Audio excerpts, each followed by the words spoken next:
Hello लाडक्या बहिणींनो आणि लाडक्या ताईंनो, मुख्यमंत्री माझी लाडकी बहीण योजना आणि याचा 17वा हप्ता आणि 18वा हप्ता हा कधी भेटतो, कोणाला भेटतो याची आतुरता, उत्सुकता महाराष्ट्रातील सर्वच बहिणींना लागलेली होती आणि सगळे पैसे वितरण पण झालेत. पण अजूनही लाखो लाडक्या बहिणींच्या अकाउंटमध्ये पैसे जमा झालेले नाहीयेत. अशा बहिणींनी काय करावं? त्यांचा हप्ता का बंद झाला असतील? त्याचे कारण काय असतील? सोबतच 19वा हप्ता सुद्धा कधी भेटणार आहे की भेटणार नाहीये? याबद्दल अनेक प्रश्नचिन्ह आता लाडक्या बहिणींच्या मनामध्ये उपस्थित झालेले आहेत. सोबतच एक आनंदाची बातमी महाराष्ट्रातील बहिणींनी करून आणलेली आहे. ती म्हणजे काय? आता आंदोलनाला सुरुवात झालेली आहे. ज्या बहिणींना 17वा आणि 18वा हप्ता आलेला नाहीये, त्या बहिणींनी महाराष्ट्रामध्ये आंदोलनाला सुरुवात केलेली आहे आणि आय होप हे आंदोलन यशस्वी होतील आणि ज्या बहिणींचा लाभ बंद झालेला आहे, त्या प्रत्येक बहिणीला लाभ भेटायला सुरुवात होईल. सोबतच हे जे लाभ बंद झाले याचे कारणे काय? सगळं आणि त्याचा उपाय तुम्ही काय करू शकता? या व्हिडिओच्या माध्यमातून मी तुम्हाला सांगणार आहे. बघा लाडक्या बहिणींनो, काल भंडारा येते.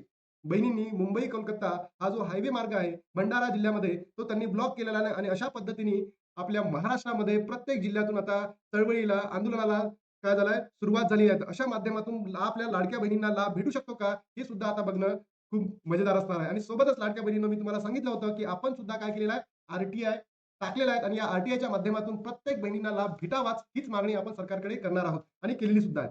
आता बघा लाडक्या बहिणींनो, उपाय काय आहे? बरं, पहिले आपण कारणे शोधून घेऊयात, नंतर आपण उपाय बघूयात. सर्वात महत्त्वाचं कारण आहे, ज्या बहिणींना 17वा हप्ता आलेला नाहीये, तर हा हप्ता यासाठी नाही आला, की ज्या बहिणींची ई-के-वाय-सी चुकलेली आहे. ज्या बहिणींची ई-के-वाय-सी चुकलेली आहे, त्या बहिणींना 17वा हप्ता भेटलेला नाही. म्हणजे ई-के-वाय-सी चुकली म्हणजे काय? ज्या बहिणींनी होयच्या जागी नाही आणि नाहीच्या जागी होय केलं, अशा प्रत्येक बहिणींना लाभ भेटलेला नाहीये. मग काही बहिणींना 18वा हप्ता सुद्धा भेटलेला नाहीये. मग 18व्या हप्त्यामध्ये काय झालं? तर 18व्या हप्त्यामध्ये हे झालंय, की ज्या बहिणींनी ई-के-वाय-सी केलेली नाही.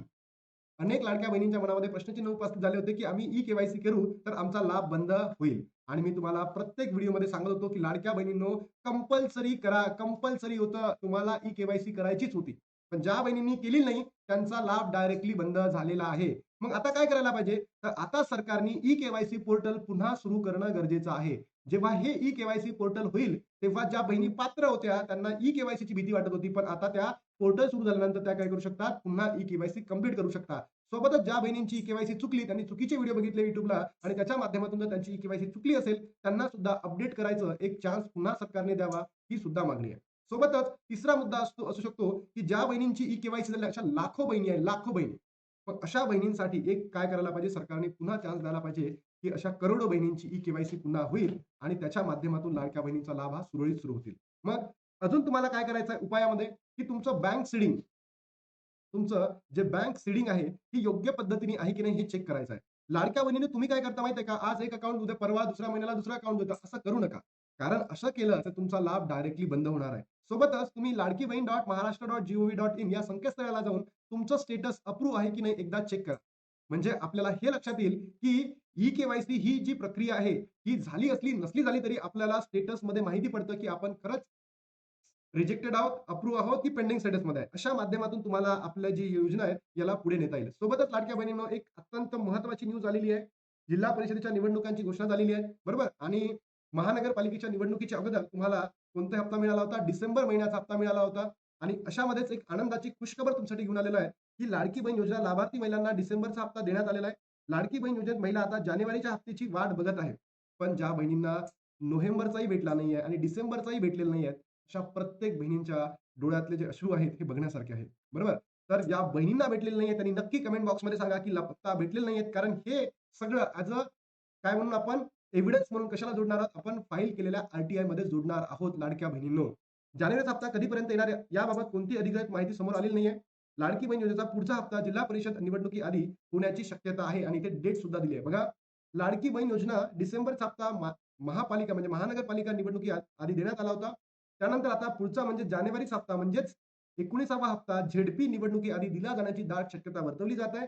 जिल्हा परिषदेच्या निवडणुका 5 फेब्रुवारी रोजी होणार आहे आणि निवडणुकीचा निकाल हा 7 फेब्रुवारीला होतील. म्हणजेच काय? आपल्याला हा जो जानेवारीचा हप्ता आहे, अल्मोस्ट फेबच्या पहिल्या वीकमध्ये, फर्स्ट वीक ऑफ फेबमध्ये भेटणार म्हणजे भेटणार याची दाट शक्यता आता इथे वर्तवली जाऊ शकते.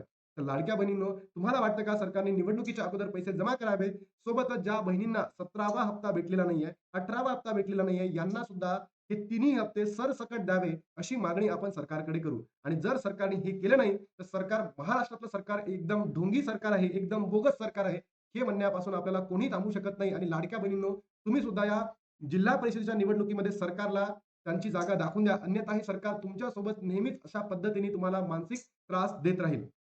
या महिलांना लाभ मिळणार नाही. लाडकी बहीण योजना मागच्या डिसेंबर महिन्याचा हप्ता काही महिलांनाच मिळाला होता.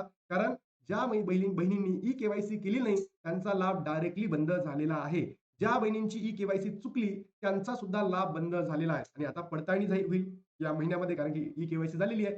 दिनांक संपली. तर आता ई-के-वाय-सी झाल्यानंतर तुम्ही निकषामध्ये बसता की नाही? जे निकष सरकारने ठरवून दिलेले आहेत, त्या निकषामध्ये जर तुम्ही बसत नसेल, भलेही तुम्हाला 17वा 18वा हप्ता भेटला असेल, पण तुमच्या फॅमिलीचं, कुटुंबाचं उत्पन्न 2.5 लाखापेक्षा जास्त असेल, तर तुमचा लाभ सुद्धा या ठिकाणी बंद होणार आहे. म्हणून लाडक्या बहिणींनो, नक्की कमेंट बॉक्समध्ये तुमचं नाव आणि तुमचा जिल्हा, ही के-वाय-सी झाली किंवा नाही झाली, नक्की कमेंट बॉक्समध्ये सांगा. जेणेकरून आपल्याला हे सगळे पुरावे सादर करता येईल आर-टी-आयचं, जेव्हा आपल्याला सरकारकडून एक्नॉलेजमेंट मिळेल तेव्हा. लाडकी बहीण योजना डिसेंबर आणि जानेवारीचा हप्ता एकत्र येणार असल्याची चर्चा सुरू होती. पण तुम्हाला माहिती आहे, डिसेंबरचा हप्ता आपल्याला भेटला आणि आता लगेच जानेवारीचा हप्ता ऑलमोस्ट येणाऱ्या काही दिवसांमध्ये तुमच्या अकाउंटला क्रेडिट होऊ शकतो, असं या ठिकाणी वर्तवण्यात आलेलं आहे. अशा पद्धतीने लाडक्या बहिणींनो, आपण आर-टी-आयचा अर्ज फाईल केलेला आहे. येणाऱ्या 30 दिवसांमध्ये याच्यामध्ये एक्नॉलेजमेंट येतील. यांचे एक्नॉलेजमेंट आल्यानंतर आपल्याला काही पुरावे सादर करावे लागेल. हे पुरावे असण्यासाठी तुम्ही कमेंट बॉक्समध्ये कमेंट करणं अत्यंत गरजेचं आहे. म्हणून लाडक्या बहिणींनो, या व्हिडिओला महाराष्ट्रातील तमाम बहिणींपर्यंत पोहोचवा, जेणेकरून त्या कमेंट करतील, ज्यांना पैसे मिळालेले नाहीयेत त्या कमेंट करतील. आणि लाडक्या बहिणींनो, तुमचं स्टेटस ठेवा, Facebookला ठेवा, WhatsAppला ठेवा, ज्याच्या माध्यमातून महाराष्ट्रातील तमाम बहिणींपर्यंत हा व्हिडिओ पोहोचेल. आणि तमाम बहिणीपर्यंत पोहोचला तर सरकारचे कानं, डोळे सुद्धा या व्हिडिओकडे लक्ष लागलेलं असेल. म्हणून लाडक्या बहिणींनो, तुम्ही या व्हिडिओला महाराष्ट्रातील तमाम बहिणींपर्यंत पोहोचवा. आपला हा जो आर-टी-आय होता, कशासंबंधी होता? ज्या बहिणींना लाभ नोव्हेंबर पासून बंद झालेला आहे, ज्या बहिणींचा लाभ जून पासून बंद झालेला आहे, यांचा हा लाभ का बंद झालेला आहे, याचे कारण द्या. सोबतच हे जे अर्ज आहे रिजेक्ट करण्यात आले होते किंवा लाभ बंद करण्यात आला होता, याच्यासाठी सरकारने कोणता आदेश दिला होता का, सूचना दिलं होतं का, परिपत्रक काढलेला होता, सगळं सांगणं गरजेचं आहे. त्याच्यानंतर आपण ते मागून घेतलं आहे, नोंद क्रमांक मागितली आहे, तारीख मागितली आहे, संबंधित अधिकाऱ्याचे नाव सुद्धा मागून घेतलेले आहे. आणि हे सगळं लाडक्या बहिणींनो, प्रत्येकाने जिल्हा, तालुका लेव्हलवर आपण मागून घेतलाय. कोणत्या जिल्ह्यातून किती बहिणींचा लाभ सुरू आहे, किती बहिणींचा लाभ बंद झालाय, सगळी माहिती मागून घेतलेली आहे. फक्त आता वेट अँड वॉच करा आणि त्याच्यानंतर लाडक्या बहिणींनो, आपला लाभ आय होप की सरकारी कर्मचाऱ्यांच्या माध्यमातून म्हणा किंवा सरकार मार्फत हा लाभ पुन्हा सुरू होतो, याच्याकडे लक्ष देऊन बघणं अत्यंत गरजेचं आहे. आणि हे माझा ॲप आहे लाडक्या बहिणींनो, जी-के अकॅडमी. तुमचं कोणी मित्र असेल, मैत्रिणी असेल, भाऊ असेल, बहीण असेल, मुलगा असेल, त्यांना सांगा जी-के अकॅडमी जाऊन प्ले स्टोअरला डाउनलोड करा आणि त्याच्या माध्यमातून तिथे जे काही पॉलिटिकल सायन्स ची जी बॅच आहे ऑप्शनलची, ती सुद्धा तुम्ही त्यांना घेऊन देऊ शकता. आता हप्ते बंद झाले, तर आता हप्ते सुरू होतील का? याचं उत्तर आहे लाडक्या बहिणींनो, येस. पण आंदोलन करायला सुरुवात करा. तुम्ही ज्या ठिकाणी असाल त्या ठिकाणी महिला व बालविकास विभागाकडे जा, तिथे बसा, आंदोलन करा आणि त्याच्या माध्यमातून आपल्या मागण्या परिपूर्ण करण्याचा प्रयत्न करा. आणि मी तुम्हाला सगळे सांगितले, रिझन पण सांगितले आणि याचे उपाय पण सांगितले, की आपल्याला काय करायचं आणि काय नाही. आता लाडक्या बहिणींनो, इथे थांबतो आणि भेटतो तुम्हाला नवीन व्हिडिओमध्ये. तोपर्यंत तुम्ही नक्की व्हिडिओला लाईक करा, शेअर करा आणि कमेंट करायला विसरू नका. चला लाडक्या बहिणी, बाय बाय.